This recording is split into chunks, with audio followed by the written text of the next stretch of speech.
السلام علیکم۔ آج میں آپ لوگوں کے ساتھ ایک میڈیکل اسٹوری شیئر کروں گی، جس میڈیکل اسٹوری سے بہت سارے لوگوں کی جو پریشانیاں ہیں وہ انشاءاللہ سولو ہو جائے گی، اور آپ لوگ چاہے کتنا بھی پریشان ہوں، اللہ تعالیٰ کی رحمت سے آپ نا امید نہیں ہوں۔ اگر اللہ نے کسی بھی طریقے کی پریشانی میں ڈالا ہے تو آپ یقین رکھیں کہ اللہ تعالیٰ آپ کو اس سے نکال دے گا۔ اللہ تعالیٰ اگر کسی آزمائش میں ڈالتا ہے تو اللہ تعالیٰ نے اس سے پہلے سے ہی آپ کے لیے کوئی نہ کوئی دروازہ بنایا ہوتا ہے، بس اس دروازے میں کھلنے کی دیر ہوتی ہے، جس میں ہمیں صبر کرنا پڑتا ہے اور کافی ساری دعائیں کرنی پڑتی ہیں، اور تھوڑا ہمیں آزمائشوں سے بھی گزرنا پڑتا ہے۔ یہی وہ وقت ہوتا ہے جس میں ہم جو ہیں یقین اللہ تعالیٰ پر اپنا مضبوط کرتے ہیں، توکل مضبوط کرتے ہیں اور اللہ تعالیٰ سے بہت زیادہ دعائیں مانگتے ہیں۔ اور ایک یہ وقت بہت نازک وقت ہوتا ہے جس میں ہمیں شیطان بھی وسوسے ڈالتا ہے، اور ہمیں بس شیطان کو ہی بیٹ کرنا ہوتا ہے اور اللہ تعالیٰ کی رسی کو مضبوطی سے تھامنا ہوتا ہے اور اللہ تعالیٰ کو منانا ہوتا ہے۔ اور یہی وقت جو ہوتا ہے اس میں ہمیں اپنے نفس کو قابو میں کرنا ہوتا ہے، کیونکہ جو ہمارا نفس ہے وہی ہمیں اس وقت میں پریشان کرتا ہے۔ اور اللہ تعالیٰ نے اگر آزمائشوں میں ڈالا ہے تو اللہ تعالیٰ اس وقت ہمیں یہ جاننا چاہتا ہے کہ میرا بندہ جو ہے وہ میرے لیے کتنا لائل ہے، اور وہ کتنا زیادہ ایفرٹس لگا سکتا ہے، اور کتنی زیادہ وہ دعائیں مانگنے کی کوشش کر سکتا ہے، اور کتنا صبر کر سکتا ہے۔ ہم سوچتے ہیں کہ ہم جو صبر کر رہے ہیں اس کا ہمیں کوئی اجر نہیں ملے گا، بلکہ ہم جو صبر کر رہے ہیں اس کا اجر تو ہمیں دنیا میں بھی ملے گا اور اس کا ثواب ہمیں آخرت میں بھی ملے گا۔ اور تنگیوں کو دور کرنے والا تو اللہ ہے۔ آپ کا جو رزق ہے اگر تنگ ہے تو اس کو کشادہ کرنا بھی اللہ تعالیٰ کے ذمے ہے، اور اگر آپ کا دل جو ہے وہ تنگ ہو گیا ہے تو اللہ تعالیٰ ہی اس کو کشادہ بھی کریں گے اور نرم بھی کریں گے۔ اگر کسی اور کا دل آپ کے لیے تنگ ہے تو اللہ تعالیٰ ہی ہے جو ساری تنگی اس کے دل سے نکال کر آپ کے لیے نرم دل کر سکتا ہے۔ آپ کی مدد صرف اللہ تعالیٰ کر سکتا ہے۔ ہم سوچتے ہیں کہ ہم 10 لوگوں سے جا کے مدد مانگیں تو ہماری کوئی مدد نہیں کر سکتا، اللہ تعالیٰ ہماری ڈائریکٹ بھی مدد کر سکتا ہے اور وسیلے بنا کر بھی ہماری مدد کر سکتا ہے۔ اور اللہ تعالیٰ سے ہمیں صرف مانگنا ہے، کیونکہ دینے والی ذات تو صرف اللہ تعالیٰ کی ہے، اور وہ رب ایسا کرنے والا ہے جو کتنا ہی گناہ گار بندہ اس کے پاس چلا جائے وہ اپنی رحمت سے ہمیں مایوس نہیں کرتا۔ ہمارے ایک آنسو سے وہ مان جاتا ہے، ہماری ایک توبہ سے وہ مان جاتا ہے، اور ہمارے لیے آسانیاں ہی آسانیاں کر دیتا ہے۔ ہم لوگوں کے پیچھے بھاگ بھاگ کر اتنا زیادہ پریشان ہو جاتے ہیں، لیکن ہمیں وہ کوئی چیز نہیں دیتا، نہ ہمارے دل کو تسلی دیتا، لیکن ہم صرف ایک بار اپنے رب کی طرف بالکل آہستہ آہستہ جاتے ہیں اور وہ ہمیں سنبھال لیتا ہے۔ تو ہم ایسے ذات پر کیوں بھروسہ نہیں کر سکتے؟ ہم انسانوں پر بھروسہ کر لیتے ہیں، ہم اللہ تعالیٰ کی ذات پر بھروسہ کیوں نہیں کرتے؟ تو چلیں اب میں آپ کو ایسی ہی بھروسے والی ایک میڈیکل اسٹوری سناتی ہوں کہ انسان کس طریقے سے اللہ تعالیٰ پر بھروسہ کرتا ہے اور اللہ تعالیٰ جو ہے اس کے لیے آسانیاں کرتے ہیں، اللہ تعالیٰ اس کو پریشانی سے نکالتے ہیں، اللہ تعالیٰ کیسے انسان کی تنگی کو دور کرتے ہیں۔ جو انسان اللہ تعالیٰ پر بھروسہ کرتا ہے اللہ تعالیٰ سے کیسے مدد کرتے ہیں۔ تو چلیں میں میڈیکل اسٹوری آپ کو پڑھ کے سناتی ہوں۔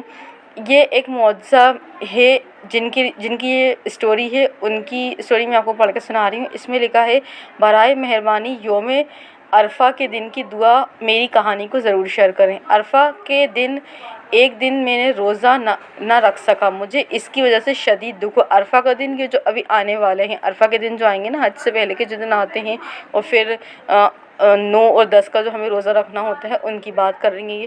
اس میں لکھا ہے، مجھے اس کی وجہ سے شدید دکھ ہوا کہ وہ روزہ نہیں رکھ سکیں، چنانچہ میں نے اللہ سبحانہ و تعالیٰ سے اس کی تلافی کی دعا بھی کی۔ سبحان اللہ، اس نے مجھے اگلے سال سب سے یادگار، آرام دہ، آسان اور VIP حج سے نوازا۔ سبحان اللہ، کتنی اچھی ان کی میڈیکل اسٹوری لگ رہی ہے۔ پھر انہوں نے لکھا ہے، مجھے اپنی آنکھوں اور دماغ پر یقین نہیں آ رہا تھا کہ میں عرفہ میں کھڑا اللہ سبحانہ و تعالیٰ سے دعا مانگ رہا تھا، رو رہا تھا اور آسمان کی طرف ہاتھ اٹھائے اس معاوضے کے بارے میں سوچ رہا تھا جو اس نے مجھے عطا کیا۔ میں نے محسوس کیا کہ میری زندگی مبارک ہے۔ دراصل میں عرفہ کے دن اپنی جو لیڈیز کو پرابلم ہوتی ہیں اس سے گزر رہا تھا۔ میری بڑی خواہش تھی کہ میں روزہ رکھوں، لیکن ایسا نہیں کر سکتی تھی، اس لیے میں نے اس کے لیے معاوضہ مانگا اور ہم 2018 کو حج پر گئے۔ تو یہ دیکھیں، اللہ تعالیٰ جو ہے وہ ایک روزے سے ہی مان گیا، اور ان کے لیے اللہ تعالیٰ نے کتنی آسانی کری کہ ان کو اللہ تعالیٰ نے حج پر بلایا، تو اللہ تعالیٰ جو ہے وہ کسی کے لیے بھی کچھ بھی کر سکتا ہے۔ ہم بس سوچتے ہیں کہ اللہ تعالیٰ جو ہے ہماری دعاؤں کو قبول نہیں کر رہا یا ہماری پریشانیوں کو دور نہیں کر رہا۔ تو چلیں اب میں ایک اور سیکنڈ میریکل اسٹوری سناتی ہوں۔ سیکنڈ استغفر اللہ کی میریکل اسٹوری ہے، جس میں انہوں نے لکھا ہے کہ یہ ایک ایسی بہن کی کہانی ہے جو اپنے یقین کو مضبوط کرنے کے لیے استغفر اللہ کی کہانیاں تلاش کرتی تھیں، اور اسے احساس ہوتا کہ جتنا زیادہ کریں گے اللہ سبحانہ و تعالیٰ اسے اتنا ہی زیادہ فائدہ دے گا۔ اس لیے اس بہن نے فیصلہ کیا کہ روزانہ کبھی کبھی 3000 بار تک یا 1000 کو فجر، ظہر کے بعد اور سونے سے پہلے تقسیم کر کے استغفر اللہ کریں، اور کسی دن مزید استغفار کریں گی۔ اللہ سبحانہ و تعالیٰ پر یقین کی طاقت کی وجہ سے اسے روزانہ کی مشق کے بعد 1 مہینے سے بھی کم عرصے میں ایک خوشخبری مل گئی۔ کام پر اس کے والد کے ایک دوست نے فون کر کے اس بہن کا ہاتھ اپنے خاندان سے ڈاکٹر کے لیے شادی کے لیے مانگا۔ اس نے یہ تجویز قبول کر لی اور اس کی شادی تک 6 ماہ تک استغفار کرتی رہیں، اور یہ سلسلہ ان کی شادی تک جاری رکھا۔ ان کی شادی کے 3 مہینے بعد انہوں نے بیرون ملک سفر کیا، کیونکہ اس کے شوہر کی مشرق وسطی کے ایک ملک میں اچھی ملازمت کی پیشکش ہوئی تھی۔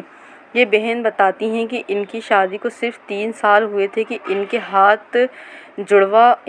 جڑواں بچے، ایک لڑکا اور ایک لڑکی پیدا ہوئے۔ اس کی فوراً بعد ایک اور بچی بھی ہوئی ان کے ہاں۔ یہ بہن سب کو نصیحت کرتی ہیں کہ اللہ سبحانہ و تعالیٰ ہر صدق دل سے اللہ تعالیٰ پر ہر طریقے سے بھروسہ رکھیں اور صبر کریں، اور پوری یقین کے ساتھ استغفار پر قائم رہیں، تاکہ اللہ ہر کسی کی زندگی معجزے سے بھر دے اور ان کی زندگی میں معجزے نظر آئیں۔ یہ دیکھیں سبحان اللہ کتنی اچھی میریکل اسٹوری تھی۔ اس میریکل اسٹوری سے ہمیں یہ سیکھنے کو ملتا ہے کہ اگر کوئی چیز ہمیں مل بھی جائے دعائیں کرنے سے، تو بھی ہمیں استغفر اللہ کو اپنے جاری رکھنا ہے، چاہے آپ تعداد کم کر دیں لیکن اس کو چھوڑنا نہیں ہے۔ تو آپ لوگ بھی اس طرح کی جو میریکلس آپ کے ساتھ ہوئے چھوٹے چھوٹے، وہ لوگ آپ جو میریکل اسٹوری وہ میرے ساتھ شیئر کر سکتے ہیں۔ انشاءاللہ میں ان سب میریکل اسٹوری کو پوسٹ کروں گی، تاکہ وہ لوگوں کے لیے بینیفیشیل ہوں اور یہ صدقہ جاریہ ہو، اور آپ کی اسٹوری سے ان لوگوں کو بہت زیادہ ہمت ملے۔